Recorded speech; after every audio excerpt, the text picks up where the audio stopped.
Today the topic of my lecture is Evolution of the Management Thought. The evolution of management thought came into existence in the days of Chandragupta Maurya. In his book Arthashastra, Kautilya, the minister during the king's regime, stressed on the need for the good governance and stated that the book is an ideal repository for those interested with the power to govern.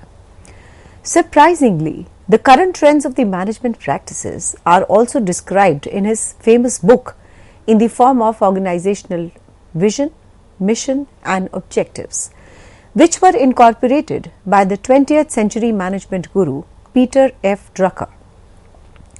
Kautilya insisted that Chandragupta, the founder of the Maurya dynasty, should acquire more power by conquering the states of India one after the other and should unify most of the states. The emperor's acquisition of the Indian subcontinent extended from Pakistan in the west to Bengal in the east and the Himalaya in the north to the Deccan Plateau in the south, except Tamil Nadu and Orissa.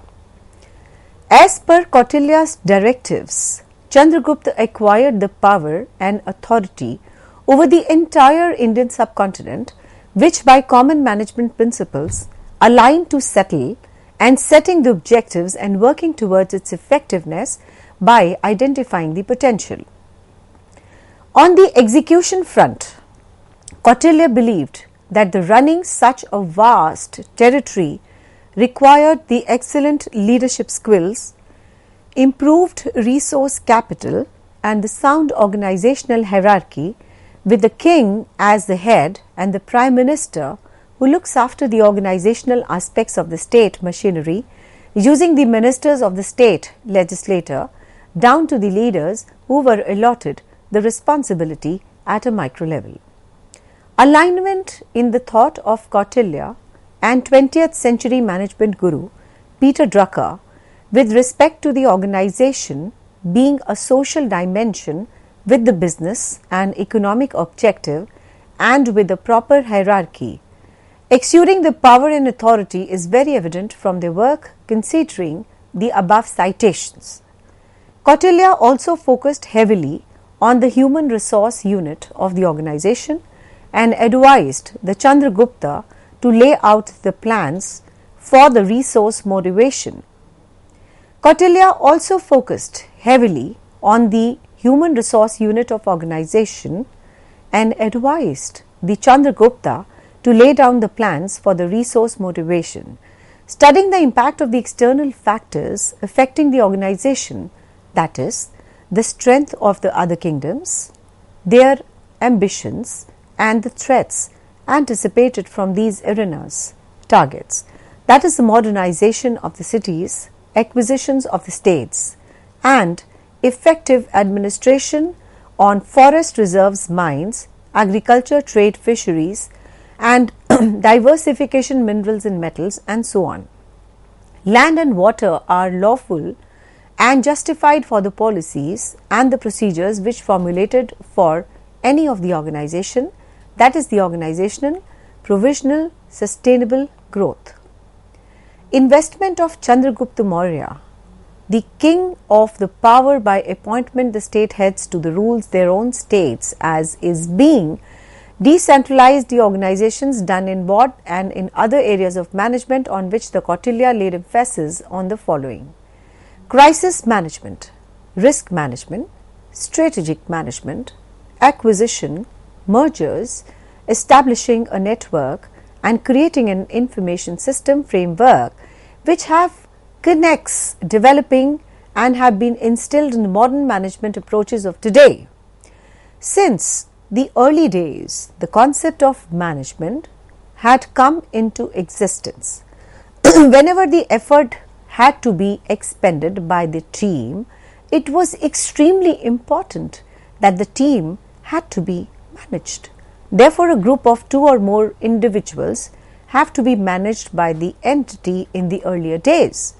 The principles of the management were first laid down by Kautilya in his book Arthashastra, which emphasized on the fact that no person can single-handedly achieve something. It always requires that there has been an alliance route and control to achieve certain goals and objectives. Hence, the art of management has come into existence. Management has been considered a formal discipline since the late 19th century. Most of the modern management thought evolved during the 20th century. The use of the management principles have surfaced from 2900 in Egypt, where more than 100,000 men were utilized for 20 years in continuum to build the pyramids. Other famous ancient structures which heavily evoke and implement the managerial concepts and practices are the Middle Eastern, Zoroaster, the Great Wall of China, the Persian roads, and so on. Management concepts were implemented from the time of Moses and through the Greek-Roman eras to the usage of assembly line techniques for fitting the warships in a 10-hour duration in the 15th century in Venice. This was the period of dictatorship, punishment, fear of gold weighted by the human management. In the 16th century, management principles and the terms started evolving, such as the mass approval, leadership ability, power and authority, and so on. The power and authority were allotted to an individual, organization, or the groups for administrating their responsibility towards the others from the managerial perspective. These crude approaches were later refined by assigning the theoretical and conceptual framework to be called the management principles.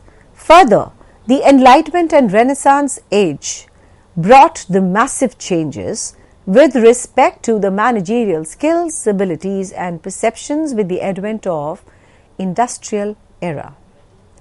Now, coming on to the historical perspective. With the setting up of the warehouses and the factories in the early 19th century, evolved other concepts such as the costing management, production lines, schedules, and so on. Now, coming on to the approaches to management. The first approach we are going to talk about is the classical approach. Classical approach management theory evolved as a result of the Industrial Revolution and constituted of the traditional school of management approaches such as the scientific management. Administrative principles and bureaucratic organizations with special emphasis on the economic rationality of the management, and that is the maximization of the monetary rewards, implying that employees work for the monetary benefit and to get the hard work out of the employees, managers should entice them with the rewards. The classical theory felt that these emotions should be controlled using the logical and the rational structuring of the jobs. Now, the classical approach to the management emphasizes on the fact that employees do not physical and financial needs and do not possess the social needs or the needs of the job satisfaction. It is characterized by the centralized decision making and the profit maximization. The classical approach had existence from the year 1900 to 1920 with a strong focus on the economic efficiencies. The major contributors to the classical approach were Frederick Winslow, Frank Gilbert, Henry Fayol, and Max Weber. This approach comprises the scientific, administrative, and bureaucratic management. Scientific management entails the big way of doing a job, whereas the administrative management focuses on the basic managerial functions and bureaucratic management focuses on forming the rules, the regulations, the procedures, and the workload distribution. Now, Frederick Winslow Taylor, it was the year 1856 to 1915. The father of the scientific management had many followers such as the Henry Gantt, the Frank Bunker, Gilbert, Linian Gilbert, Harrington, and Emerson. They became the management gurus later and were the innovators of the various management concepts and the principles. Now, the scientific management, together with the Taylor, they revolutionized the management thinking. Scientific management emphasizes on the proficiency and systematization of the management, while scientific management theorists, they tried to determine the best work practices. Administrative management theorists explored the ways of executing the jobs together and operating an organizational efficiency. This school of thought is also called the administrative management. Henry Fayol, 1841 to 1925, a French industrialist and architect, they found the administrative management theory. The other experts were Chester Barnard and the Colonel Lyndon Urwick. Now coming on to bureaucratic organization. Organizations grow in size with increased functional specialization resulting in strategic, tactical and operational layers of the management coordinating the organizational effort. The result is a bureaucratic approach to the organizational structure. Now, this bureaucratic organization, with emphasis on the removal of the managerial discrepancies and the usage of unwanted power, Max Weber advocated some strategies to provide a solid base for systematization of the group efforts. It is stated that in organizational cultural values, they align mostly to the application of the bureaucracy. For example, the Japanese, the managers put much on the emphasis on the communication, process, interdepartmental relation, patronization approach, where the American organizations highlight the managerial styles, decision making and the control machinery. The Japanese perspectives increase the managerial and employees' perspective, commitment by producing a legitimate order with illogical power of authority, whereas the management American perspective leads to the management formation of in-house labor market in which the managers can divide and exploit the workers. Now coming on to the human and behavioral approach. According to this approach, management is the process of getting the things done by the people. The crucial aspect of it to understand the human psychology. The two important factors which play a pivotal and the key role in increasing the productivity is motivation and good employee relationships. Further, the approach states that apart from the impact of the cultural and organizational factors such as the attitudes, changes in cultural environment and the pressure also have a major impact on the individual and hence should be taken into account considerably. Behavioral management emphasis on the individual attitude, behavior and the group behavior process in which the workplace. The major contributors to the approach were Elton Mayo, Mary Fulton, Douglas McGregor, Chris Argyris and Abraham Maslow. Now coming on to the contingent or the situational approach. The contingency approach, which describes the organization of the 21st century, has two prominent models, the Byrne and the Stocker model and the Locke and the Lawrence model. The Byrne and the Stocker model about the mechanics organization, that is the rigid form of organization and organic organization which is flexible in structure and adaptable to the change, and it concluded that the situations were mechanic in design and is unable situations where the organizations which were unsuccessful and successful were organic in design. The Lorch and the Lawrence state that every organization should attain the equilibrium between differentiating the forces and the integration factors, that is, the tendency among the managers to think and act differently, and strong collaboration between the different subunits to achieve a common goal. The contingency or the situational approach. The Lorch and the Lawrence model concluded that the organizations they fail under the complex environmental conditions due to high differentiation and the lesser integration, and organizational integration can be achieved through the formal hierarchy, departmentalization, organizational policies and the rules, and the cross-functional culture. The contingency approach explores the optimal ways of doing the things where the performance of one subunit is reliant on its surroundings and has a direct or an indirect association with other units or subunits. Thus, the performance within an organization is dependent on the situation, and if a change is anticipated with the organization, then the management must try to change the situation and it will influence it. In other words, the contingency theory states that there is no single best way to manage or the organization, because what suits an organization may not suit the other organization. So, we cannot have a common approach.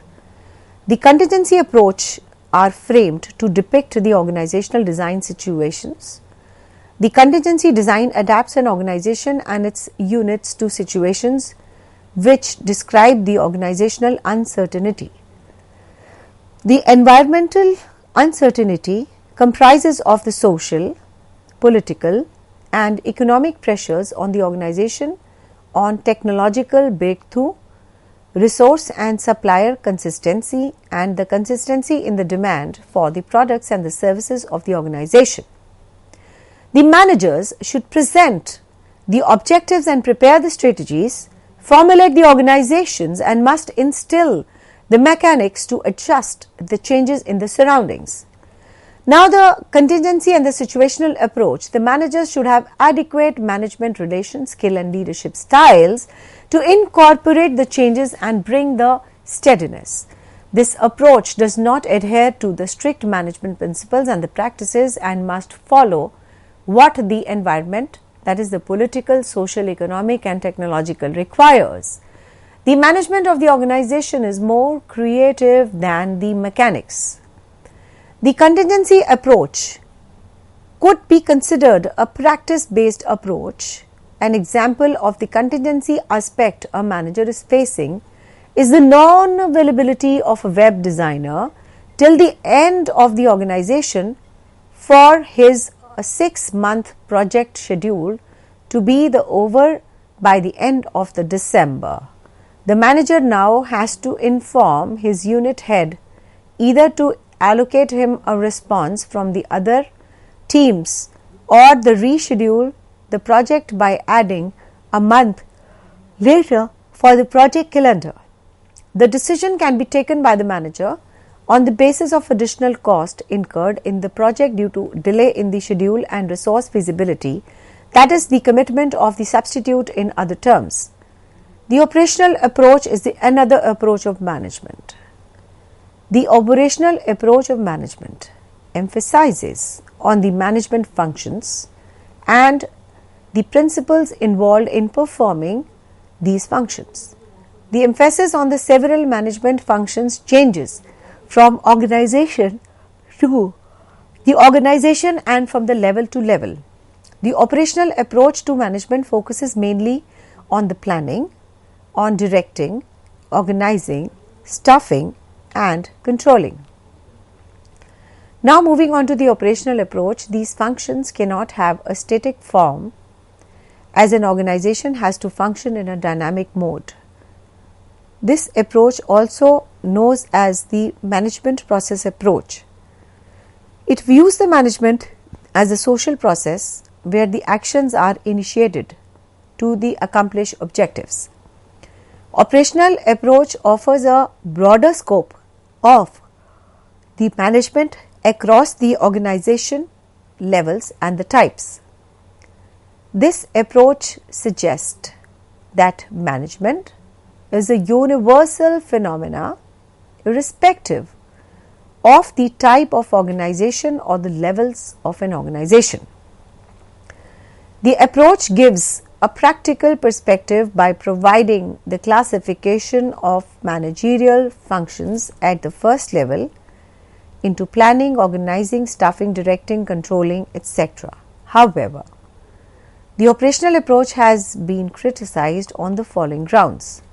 In this approach, there is no universal acceptance of the management functions, and of course, the expression used are not usually shared, and every approach has some shortcomings or the other.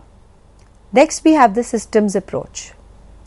This approach came into existence around the year 1950, and the pioneer for the system approach was Wiener, followed by the many systems theorists. Basically, this approach helps in studying the functions of the complex organization and correlates the planning, organizing, directing, staffing, controlling with each other and the other problems associated with the same. The approach in itself cannot be applied to any type of organization to a deeper extent, as there are many specific tools and techniques for implementing the approach. In 1960, a unified approach evolved, which has been known as a systems approach, and its early contributors include the Ludwig von Wendering, Lawrence Hendrickson, W.G. Scott, Daniel Katz, Robert Hang, and W. Walkley and J.D. Thompson. The systems theorists believed an organizations to be flexible and in the open system. Continuation and constituting of the subsystems as a whole, where everything unit is working in a sync with each other. The systems might comprise a hierarchy of the subsystems such as the Indian government and the systems machinery. Then we have the systems approach, which comprises the state government, machinery, and the other Indian economy comprises various industries such as the agriculture. Then we have the construction, oil, pharmaceutical, metals and the minerals, which were such as the manufacturing, production, IT, accounting, sales and marketing machineries. Now let us do the features of the systems approach. This system has the following features. A system acts as a single unit consisting of the subcomponents and the inputs, output, processing, feedback and so on. The various subsystems within the system should not be studied in isolation. The system is defined by an appropriate boundary. An organization is incredibly susceptible to the changes in the environment, and in the systems approach, the focus is on overall effectiveness for the system. Now, it is an organization, the features of the systems approach, it is an organization which is considered to be the system when all the functional units are the subsystems of an organization. The systems approach is considered both general and specific. The general system approach is the concept where related to sociology, psychology, philosophy, and the specific management system includes the investigation of administrative structure and of course the information. Then planning of and control mechanism, the job designs and so on. The systems approach considers the quantitative and the behavioral approaches and the subsystems and may not exceed what the systems approach to the management has filed and filled and where the organization has considered to be an open system. The Chester Barnard, using the system concept, a management for the organization and stressed on the need of the effective leadership by balancing the conflicting forces. Now the features of the systems approach. Evaluation of the systems approach. The systems approach supports the modernization and the modern type of the organization, such as the project management, such as the organization where the planning, organizing, controlling, coordinating and the other activities are interrelated. This approach is not concrete and it is not appealed to the big and the complex organizations. Moreover, it has not being offered any tool and the method of the hungers. Now, these are some examples of the system approach to the management. Now, let us do this example. The systems approach to management states that the organizations are flexible and the open system consisting of the subsystem as a whole. Every unit is working in sync with another unit, and the system has to be adapted by the changes in the political, economic and the social environment. In addition, the system approach to the management considers a system as a unit with the input, output, process and the feedback. Now, the examples of the systems approach to management. We consider some examples which describes the systems approach better. A healthcare system controls the overall levels of the care and of the subcontinent and of the subsystems as a whole. The intensive care unit ICU, extended care unit that is ECU, normal care unit that is NCU, outdoor patient care unit that is OCU and the home care unit that is the HCU. So, these were the examples of the systems approach to the management. The above subsystems can also be treated in the same level of the healthcare as the other systems or the systems for the health as they are shifted across the levels. So, it is the patient is ill but does not require hospitalization, then he has been given and treated through the outdoor department, else he is admitted in the normal care unit. The normal care unit is he can be shifted back to the fourth of the ICU, the based and the critical units conditions. The other subsystems or the healthcare are as follows. The state legislation of the health that is under the influence of the political environment, the health issue medicines, accidental insurance, accidents of the regional environment, and of course the management as a subsystem of healthcare, automatic collaboration and so on. An organization is a subsystem that is primarily an secondary healthcare or individual group health concerns as the organizational entities of the healthcare.